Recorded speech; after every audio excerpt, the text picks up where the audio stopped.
Congressman Byron Donalds, Republican from the great state of Florida, joins me now. Congressman, you say these trials are only making President Trump stronger. Make your case, please. These trials are foolishness, Stuart. They still haven't even identified a crime in New York. All they're trying to do is bring up hit jobs and hit pieces against the president, making President Trump sit in that courtroom. You have the documents case, which is now fully blowing up because Jack Smith is overzealous and doesn't understand how to protect the rights of the defendant or even how to handle evidence. So that case is being blown up right before our eyes. The January 6th case, oh, please, that's so ridiculous, was always ridiculous, even from the start. And then you got Fannie Willis down in Georgia, and she might get kicked off of that case. What people are seeing is a recklessness from the radical Democrat Party just trying to convict Donald Trump no matter what the law says, no matter what the Constitution says. That is backfiring against the crazy Democrats, and it only empowers President Trump because once again, he can tell the American people that these people are nuts and they're just trying to get him because they cannot beat him. The charges are straight trash. These cases are a joke. Legal scholars who are not partisan or are not paid for by other networks to spew foolishness, they all know this case is trash. If somebody is wrongfully convicted, does that now disqualify them from life? I don't think so at all. It shouldn't disqualify them from the presidency because, number one, Donald Trump knows how to do that job. The current president is the master of disaster. But number two, if you are convicted in a kangaroo court, the American people should reject that the way the court of public opinion will reject it. Congressman, we're now learning that only 6 of the 33 protesters arrested at George Washington University were actually students there at that college.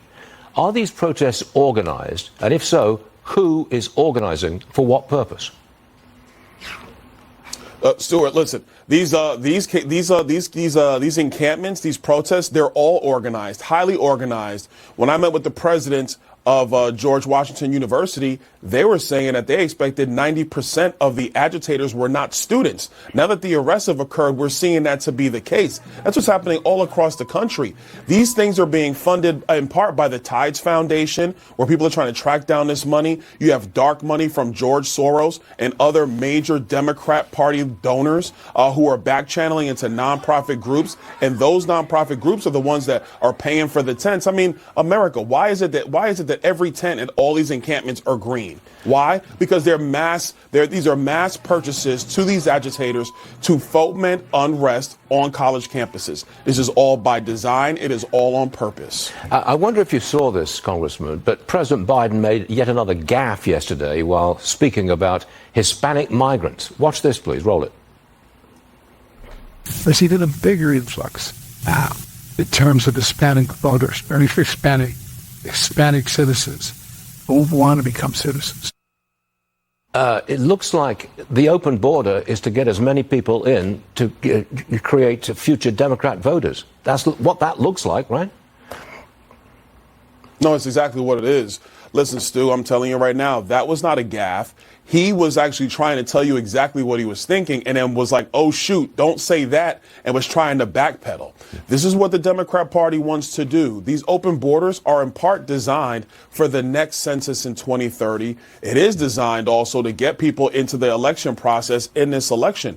You have areas that are already trying to have migrants be allowed to vote. Washington, D.C. is trying to do that right now. And so this stuff has to be stopped dead in its tracks. You simply cannot allow that. That actually destroys the franchise of the American people, which is voting. We should never allow it to be diluted by foreigners. That makes no sense at all. But if you're a crazy Democrat like Joe Biden or a lot of the members of their party, you think that's okay. It's simply not. Congressman Byron Donalds, Republican, Florida. Thanks for joining us, sir. Always a pleasure. Thank you very much.